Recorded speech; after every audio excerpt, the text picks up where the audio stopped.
Chapter 6, Fate and Memory. It was early morning 2 days later when Zelda and Paya walked up the long hill at the rear of Hateno village, a winding road that took them past farms, windmills, and foot-worn paths that cut down toward the shore. Monsters had reportedly been bothering the local populace at night. Using those same paths, she resolved to address this before she left Hateno. To her shame she would forget, but in time she would return. The day before had been full and violent and ugly and triumphant. In their wake they had left empty bokoblin encampments, a Hinox slain, a traveler rescued as he was being accosted by beasts, and a very great deal of landscape fastidiously explored. They had found only one shrine on the long ride, but climbing the Hateno Tower, and how good it had felt to be able to keep pace with Paya as they had scaled it together, to realize that she could have pushed harder if she had wanted to, had given Zelda ample opportunity to take in the surrounding landscape and plan out several more excursions. Time was running out. Time had been running out for a century, but this she believed, there would be only one opportunity to face Ganon, and so she had best go into it utterly prepared. Hateno village had been a town much more in keeping with what she had expected, architecturally and culturally, from the impression of Hyrule given by the travelers they met upon the road and the stables at which they had registered their horses. They had ridden into town late in the day, but at Zelda's insistence had taken the time to refresh their food supplies. Paya did love to cook with rice, and Zelda with cream, neither of which they could find easily in the wild, and converse with the locals. They had heard of the Sheikah who ran the laboratory at the top of the hill, wondered at the hushed tones in which people spoke of them, and even heard rumors from the local children that a very young Sheikah girl had been spotted there, mysteriously. That had given Paya some pause, as there were only supposed to be 2 people at the laboratory and Pyrrha was 70 years past childbearing, but they both packed up their curiosity and waited. They had paid extra at the inn so that their horses would be sheltered there until they returned for them, slept heavily, and risen early. Instead of waiting for breakfast to be served, they had set out before sunrise, packs light and weapons heavy. The walk up to the laboratory was long and winding but delightfully scenic, taking them past copses of trees and small fields that Zelda took absolutely no time to admire or appreciate. Ever since talking to Garl she had felt more driven, more urgent in every step, and it took a conscious effort in every moment to not break into a run, to resist her own building panic. Paya had noticed this. She knew, had seen her stress rising with every hour, so she would eventually need to talk to her about it. No good for either of them, or anyone, if she dissolved into a bundle of nerves because the weight of reality was more than she could bear. The Hateno Ancient Tech Lab, as the signs placed as distance markers called it, was situated at the top of a rocky outcropping, the only path up to it being a narrow, curved path that snaked up and away from the lab before turning back toward it, and on both sides of the path was what Zelda would call a very steep drop. "It's interesting," she said, and it was the first word that either of them had spoken since leaving the inn. "The placement of the laboratory, and the enormous spyglass." And she used enormous as literally as possible, since it took up a significant part of the building's profile, seemed to be in service of observation and research. Still, walking up to it now, seeing how easily one might lose one's footing and how small a party one must be part of to approach it, I cannot help thinking of it as also being highly defensible. Does that speak to some change in my perspective, do you think? "I don't think I could guess as to your perspective, Your Grace." And Paya did not catch herself this time, but Zelda winced at her slip. "But you're correct.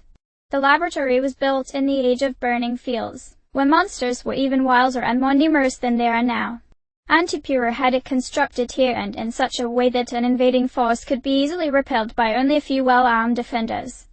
She bit her lip, thinking hard, and Zelda saw in her face some cousin of the same anxiety she felt. "Still, now it's only Antipura and her assistant, and Antipura is even older than grandmother. Monster attacks in this region are almost unheard of, but I'll be glad to see her again."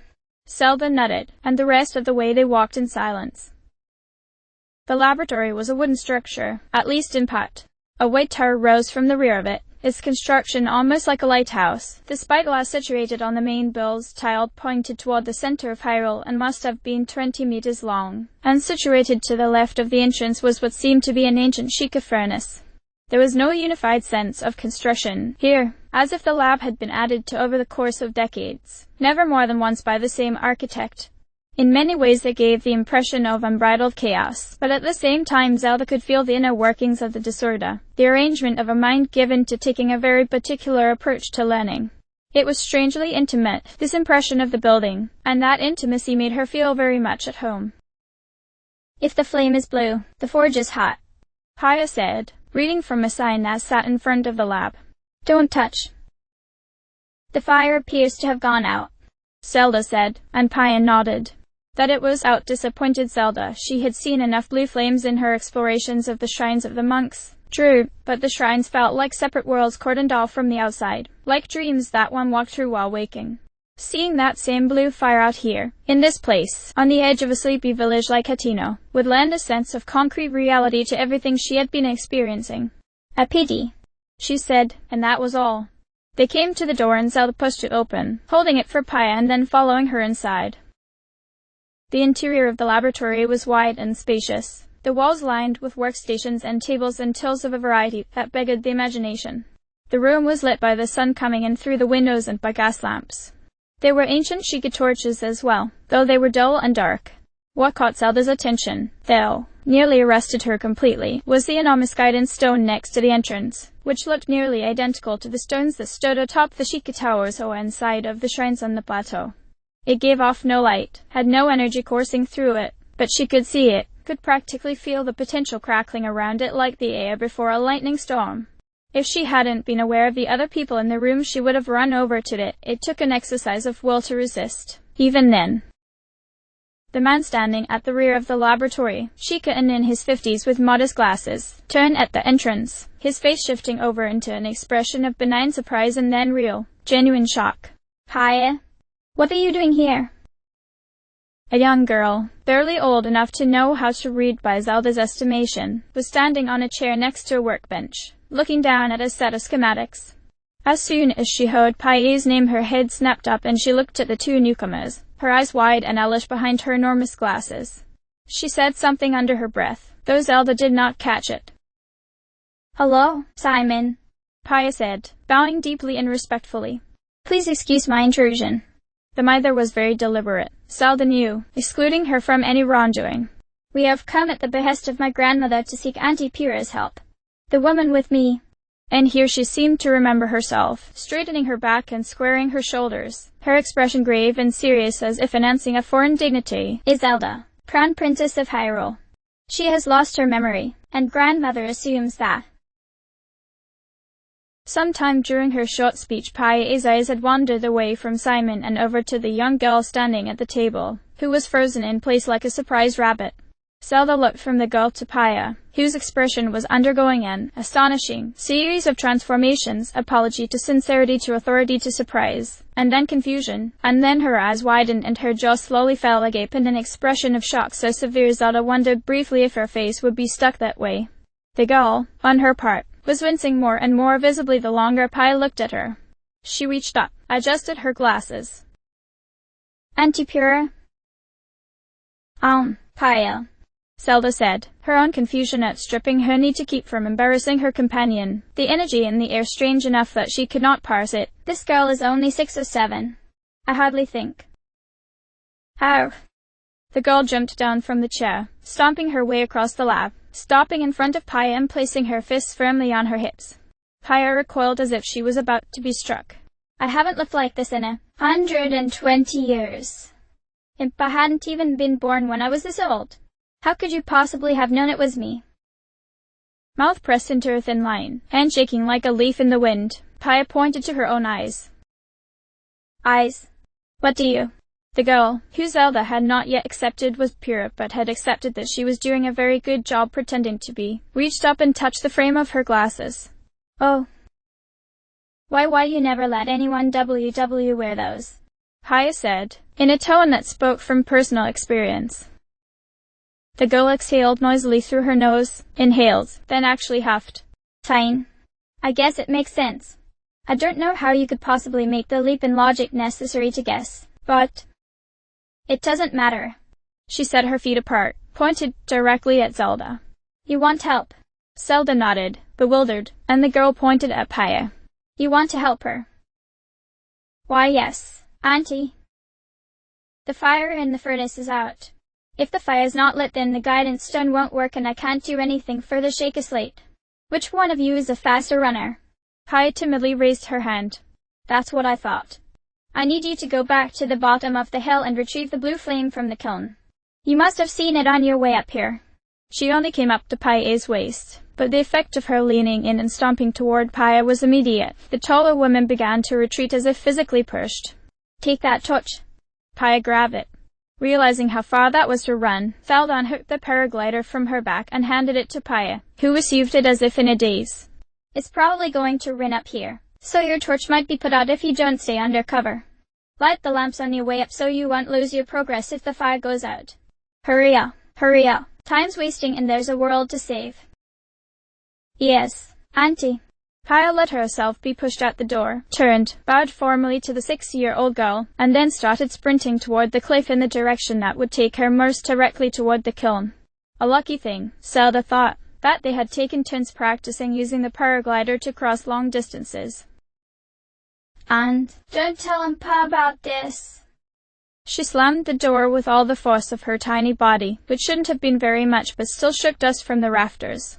As soon as Paya was out of sight, she buried her face in her hands, slipping her fingers under her glasses to rub at her eyes in a very practiced motion. She's going to tell her. She won't be able to help it. I should just write Pa a letter and explain what happened. Paya is very dutiful, Zelda said, partially because it was true and partially because she did not want ill to be spoken of her companion because of her faithfulness to her grandmother. The tiny head snapped up, glasses instantly adjusted, and the girl walked back to the table and noisily dragged a chair over to Zelda. Once it was close enough, she hopped on top of it, then stood on her tiptoes to look Zelda in the eyes. Zelda, for her part, did not quail at the child's inspection, but something about it was familiar and authoritative in a way that could have made her nervous if she let it. It's really you, Pure said, and the relief in her voice matched her expression softening. Oh, Princess. It's been so long. And your memory's gone? Zelda nodded, and Pure nodded in turn. It's as we hypothesized, then. I wish we had been able to test that chamber out, tested the slumber of restoration, but... Then she shrugged. Robbie and I always used to joke that it would be Link who needed it. You never did find those jokes funny. Didn't I? It did sound awfully macabre. Here, let me see the slate. She did not snatch it from Zelda's hands as one might expect of a child. Instead, she held it carefully, almost tenderly, like someone greeting an old friend they had not seen in a long time. As she ran her fingers over the surface of its screen, Zelda believed that this was in truth Pura. She could not have guessed that why she had the body of a child, but that look of yearning, of being reunited, was too real. It's very beautiful still, isn't it? We spent days at a time trying to plumb its mysteries. I remember it took most of a year just to restore its ability to store photographs. Store them? At that, Zelda's mind began to race, so much so that she almost missed the way Pura looked at her over the rim of her glasses, suddenly teasing and proud. I ended up building one of my own, you know. That hit her like a splash of water in the face. You built one? She has the secrets of the technology. She can tell me so much. She can fix this. She can help me with my memories. She can repair the slate and help me to understand everything about it. About everything. And the possibilities spiraled out from there like flower petals multiplying in fractal patterns that would fill up the entire universe. You betcha. She struck a pose as if she was about to be painted, which seemed ridiculous except that she was so small that it nearly worked. Took me the better part of a century, but we put together documentation nearly as good as having the object itself right in front of me. She looked at Zelda then, and something in her face must have betrayed her mind because Pura reached over, hand in front of Zelda's face, and she was so focused on her thoughts that she did not notice. Then Pura flicked her on the nose. She brought up her hand out of reflex, cupping it over her nose, glaring at the girl. Why did you do that? Because you were navel-gazing, Pura said, and then she laughed. You know you haven't changed at all. Even your expression when you get angry is exactly as I remember it. It was not a calming sentiment, but Zelda knew she hadn't meant it to be, and Pura's grin grew wider. Listen, if my little sister sent you here to help with your memory, it must have been because of something specific. Why don't you tell me about it? Little sister? But tell her Zelda did, spinning out the whole thing, the lost photographs, the potential recovery of her memory, the journey over, and Paya's accompaniment.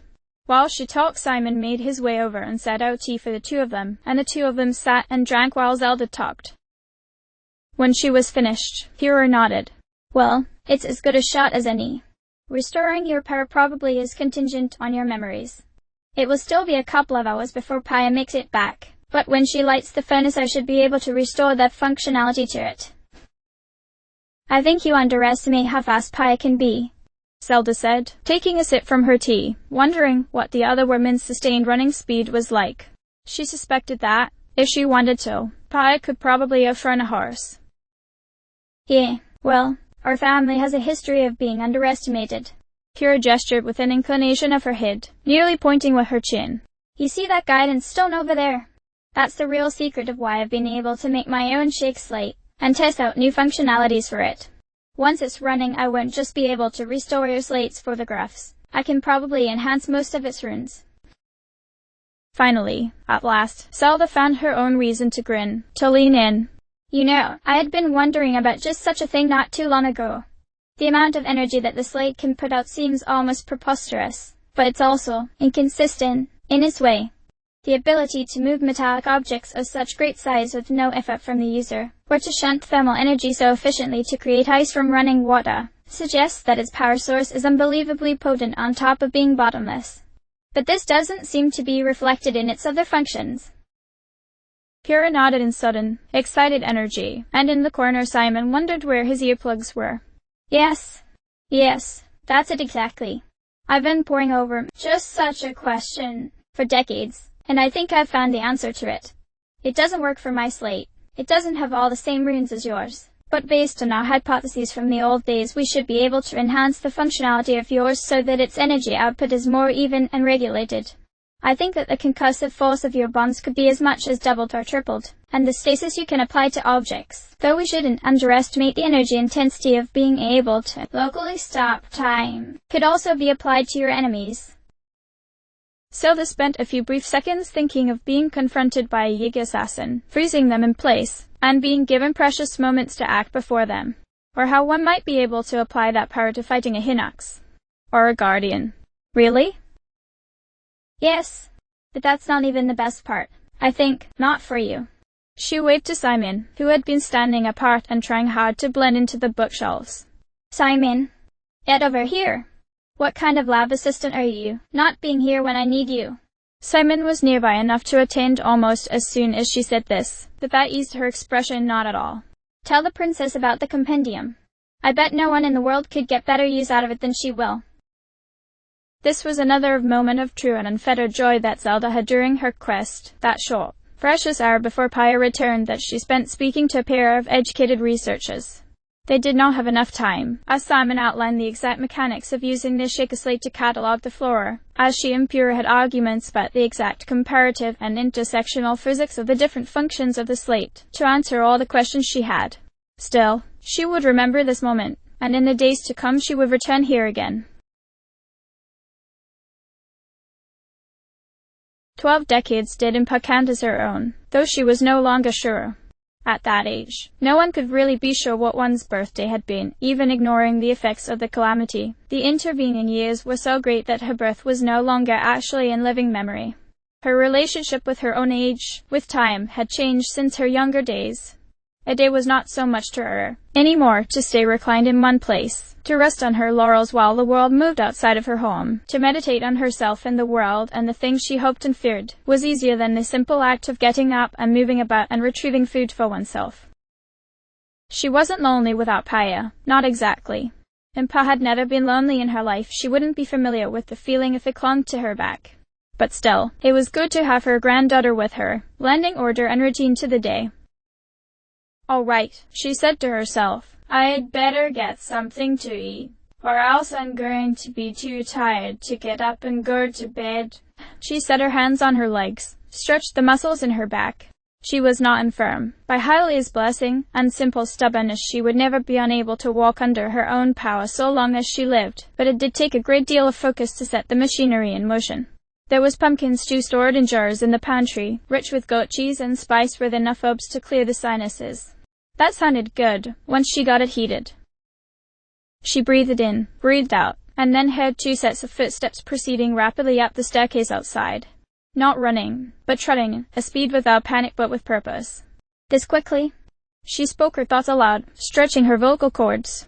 I thought it would be at least a few more days. She straightened her back and fixed her posture just in time for the princess to push the front door open. The light from outside was bright enough to briefly throw the 2 girls into silhouette, and then they were inside and shutting the door behind them. Impo's eyes took a few seconds to readjust to the relative darkness that had been so comfortable a few moments before. Pardon the intrusion, Impo, Zelda said, but Pyrrha said we should return to you straight away. The lilt of her voice had not been changed by the passage of time or by the experience of death, nor had her posture, which was straight-backed and authoritative without being presumptuous. A kind authority. For one moment Impa became unmoored in time, the darkness of her vision blurring the image of the young woman in front of her so that she was radiant in gold, and she was 20 years old again and standing at attention while waiting to hear what new mysteries her sister and the princess had unlocked. Of course, Zelda. Then the feeling passed and Zelda was standing in front of her, 100 years after the calamity, wearing the stealth suit she had procured from Clary. She had been wrong, too. Zelda had changed. She could remember the time when the burden of her duty had weighed down on her constantly, an enormous pressure that had nearly crushed her. The young woman who looked at Impa now was not like that. Her eyes were wide and open and eager and friendly and trusting, as if she had never been hurt in her life. As if the fact of picking up the burden and choosing it for herself was a shield. How important a fresh start is, Impa thought. Kyle, in contrast, was so pale that she looked as if she might pass out at any moment. Kyle, whatever is the matter? Kaya did not answer, just shook her head and looked as if she was trying not to fall over. Zelda answered in her stead. When Pyrrha said that we should return to you, I proposed that we attempt teleportation together. Pyrrha's work is quite amazing. She's managed to create a travel gate directly outside of her laboratory, so the most we would lose if Pi didn't come along with me would be the time it took. She caught herself, inhaled. I'm sorry. Talking to the professor has been very stimulating, and I'm still in a state of excitement. Suffice to say, we did manage to teleport back here together, but Pi found the experience disorienting. This language was purposefully gentle. Pi looked like she might vomit at any moment, after which she would almost definitely keel over dead from shame. Pio, Impa said, using the same voice she had used when Pia was very small. Lie on your back, close your eyes, and breathe slowly through your mouth. Count your breaths. Silently. She could see the relief on her granddaughter's face at being given a remedy. That was not actually a cure for nausea, of course, or at least she didn't think it was. But that hardly mattered. Pia was on her back, eyes closed, and focusing on her breathing. Good girl. She gestured to Zelda. Is the shake slate restored? Restored and enhanced, Zelda said, holding it out to her. Impa took it from her as she continued. You see, it turns out that the parameters for the shake slate are really governed by. And that is where Impa realized that she had been talking to Pyrrha, and that she would not be able to participate in the same way her elder sister had. She tuned Zelda out in the same way she would tune Pyrrha out, not out of disrespect or because she didn't care, but because she wouldn't be able to contribute in a way that they would find meaningful, and her attention was better spent elsewhere. And, would you mind elaborating? Were weapons she deployed according to the tone and lilt of her partner's speech. She had been doing this for so long, with so many people, that she could effectively hold a conversation without ever hearing a word the other person said. She had done it with Zelda only once, when the girl had been 15, and explaining how a Guardian's weapon systems worked to return to that time made her feel nostalgic. She flipped through the different functionalities of the slate, brightened when she noticed that Zelda had apparently taken photographs, and made some sort of informational logs, of a dozen or so different plants and animals on her short trip from Pyrrha's lab to Impa's house. Then she flipped to a different page, separate from everything else, a section of the slate that seemed locked down before. 3 rows of 4 pictures, each depicting a landscape or structure, each out of date. The white walls of Hyrule Castle were pristine in more than one of these. She looked up sharply, and Zelda's talking stopped. The princess's eyebrows were raised, expression expectant, and once again Impa wondered at her. Yes? I recognize these photographs, Impa said, and in some secret place in her heart she was proud to have remembered that word. You took them as you traveled with the hero. The chronicle your pilgrimage. She held the slate up, screen turned so that Zelda could see, and was pleased when the girl leaned in, expression curious. This is your recording of your own memories. Return to these places that were once so important to you, that marked such major events in your life, and I believe that some part of your memory will return. Could it really be that simple? Zelda was not doubting, she was curious, even excited at the prospect. Can context and place really be such an effective trigger for recollection? We cannot know for sure, but it is the best hope that we have. Do you see this particular photo, here? I recognize this, it is the east gate of Lanayru Road, on the edge of nature's snowfield at the foot of Mount Lanayru. Leave the village to the north, past the path you took here from the shrine, and head east once you reach a fork in the road. Follow it to the gate. Did she dare to believe that it would work? Could she be so arrogant as to invest her own assumptions into this woman who would do the work of the gods? Did she have a choice? If one of your memories should be restored to you, return to me. We will speak more then. Carefully, gingerly, Zelda took the slate from her hands, switched it into a dormant state, and affixed it to her hip. Her jaw was set, her eyes calm and determined as she nodded. We will go at once, and return to you with news, one way or another. Paya was already up on her feet, apparently feeling much better. I am sorry that I must leave so abruptly. Bon. Impa said, waving them away, and both girls bowed to her. Paya's formal and perfect. Zelda's equally formal but wrong in subtle ways. She was just copying what Paya was doing, and the difference of her posture made Impa a little dizzy. They turned to leave, and as Paya reached to the door she remembered that she herself was leaving out an essential duty. Before you go, how fares my elder sister? Zelda flinched, and Paya froze up before turning to her with an almost agonizing slowness. In 120 years she had never seen anyone make exactly the same face that her granddaughter was making. She could not begin to pick it apart. Instead she sighed. Never mind. You can tell me later. Paya bowed again, and then they were gone. Well, hero, whatever you did, it's got your great niece in knots. Now I'm curious. She hopped down from her cushions and began the long, slow journey to make herself some lunch. Zelda had never been down that path before, focused as she had been on the pressing particulars of her journey. They passed there to the fairy fountain, agreeing that, even though it would be best to make an offering to improve their fortunes, time was of the essence and they needed to act as quickly as possible. They would stop by it on their way back. There was a disguised jig on the road, and they gave him a wide enough berth that he did not immediately identify them. Paya could feel eyes on their backs, but that feeling went away once they were far enough from the village. Walking along the road they walked at a good but relaxed pace, discussed when they would return to their horses, how best to transfer them, whether teleporting would be effective on a creature so large. There were beasts on the road, because of course there were, and many of them carried hunting horns. A river ran beside the road, and looking down into the water they spotted the Zalfos. They were probably out of range of any attacks, but one could never be sure with the creatures. They did not fight as they went, did not give their enemies the chance. Each of them snuck up on bokoblins or moblins and dealt them killing blows from behind, throwing stones to draw attention away from their approaches. The beasts that swam in the water were struck by shock arrows. None of them survived the initial impact. So it was that they made their way down the road.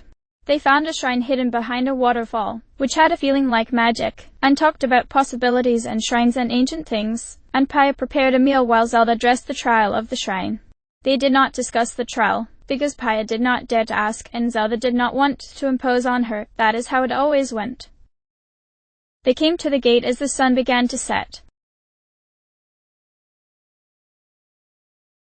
Paya watched Zelda, as she had been watching her for days, as the princess's attention was pulled into the shaker slate.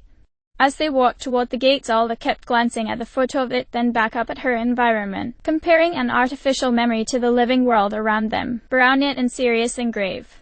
Paya watched Zelda, and that required watching the world around the princess, seeing the things that she did not or could not see. In the distance a lionel lurked, but they were out of its line of sight. She only knew it was there from the distant, low hum of its breathing, at the way it would roar challenge to the open air. From this far away, Zelda would only think it a trick of the wind blowing through the stones of the canyon. Paya would tell her differently, but only once the princess's concentration had borne fruit. This is it, Zelda said, looking at her, and there was hope but also fear in her eyes, a wateriness. This is it. She doesn't know if she wants it, but she will take it up anyway. Oh, Zelda.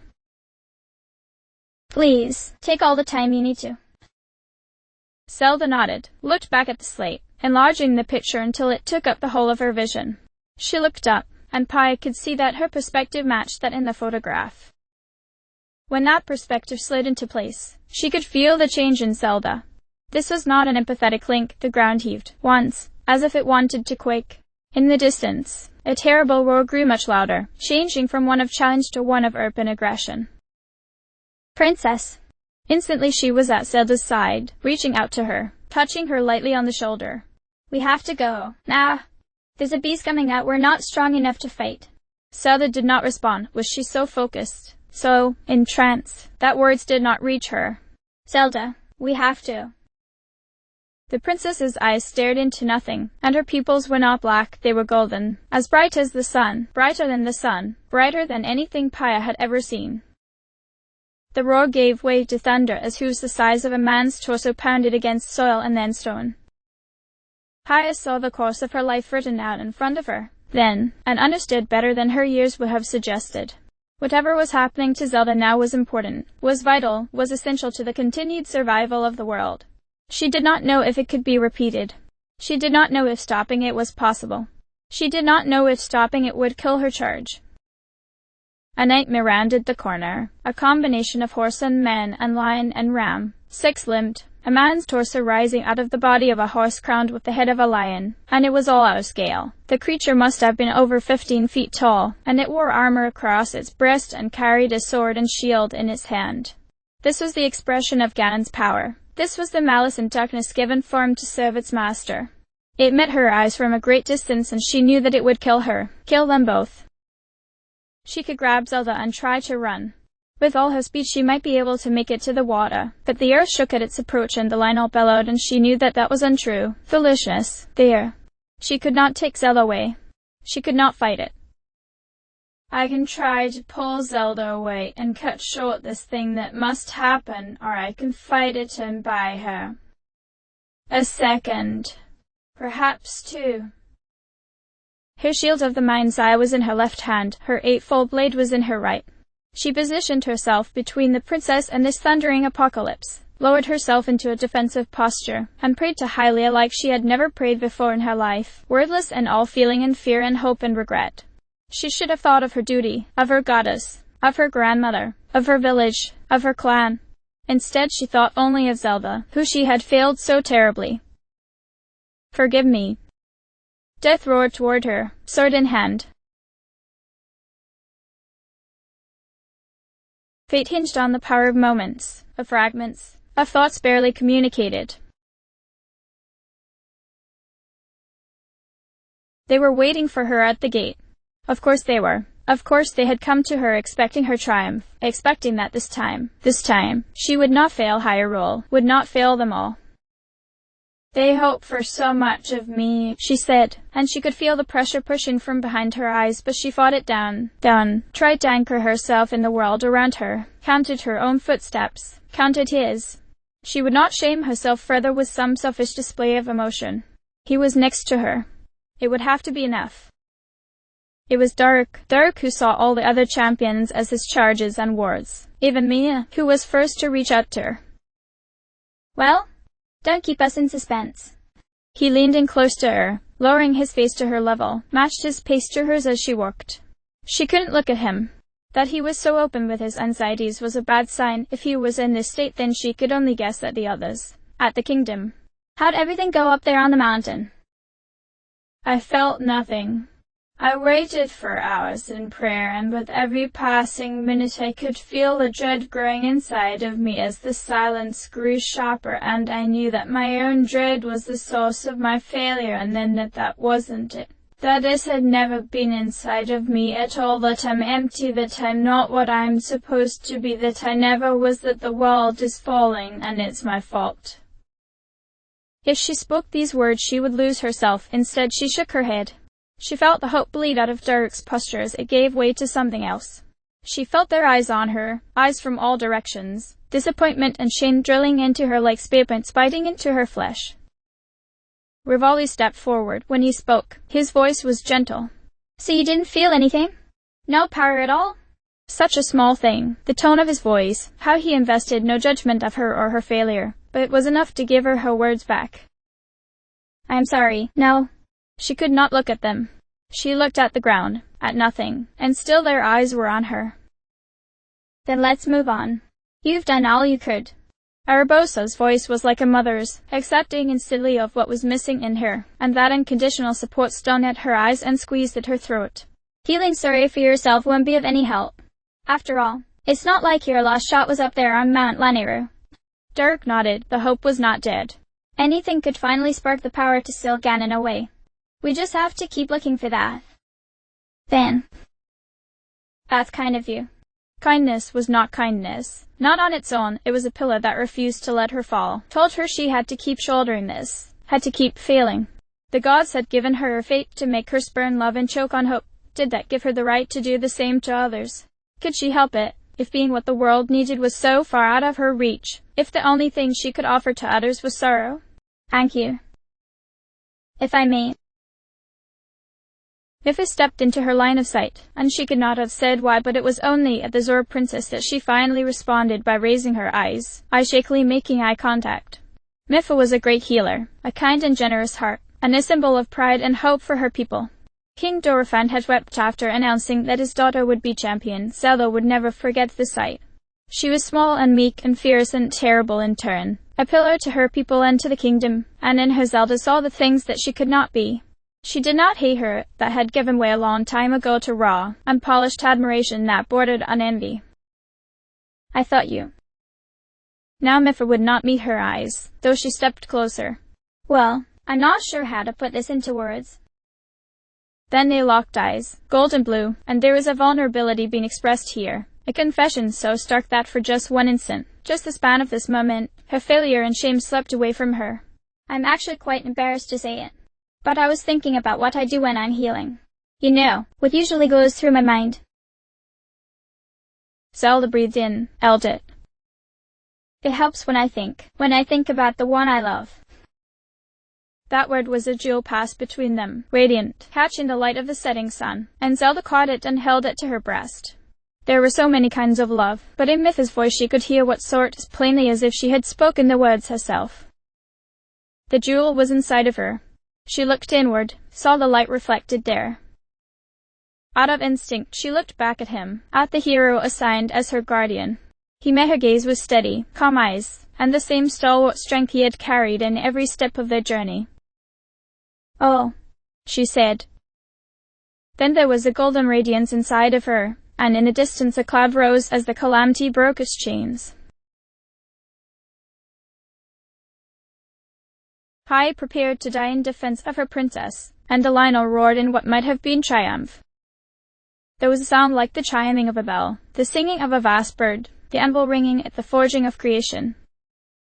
Zelda's hand reached from behind her, past her shoulder, past her face. Her palm was open, fingers splayed. The sound, the tone, was louder than the Lionel's voice. Light the color of dawn filled the world. Zelda stood where the Lionel had been. The unleashing of the power inside of her had obliterated it so utterly that there was nothing left, not hide nor horn nor steel of its weapons. She could still feel that power, a suffusion of every cell in her body with an energy that defied communication. The Shaker Slate was like a child's toy in comparison to what she had done just now. Is this the power I was seeking? Did it awaken in that moment? If it did, why did I fail? How terrible a calamity! She heard Pai get up, turned to face her. She realized moisture was standing on her eye, reached up absently with the back of her hand, found her entire cheek soaked. She had been crying, weeping, and not known it. Princess! Pai's voice was all the concern in the world.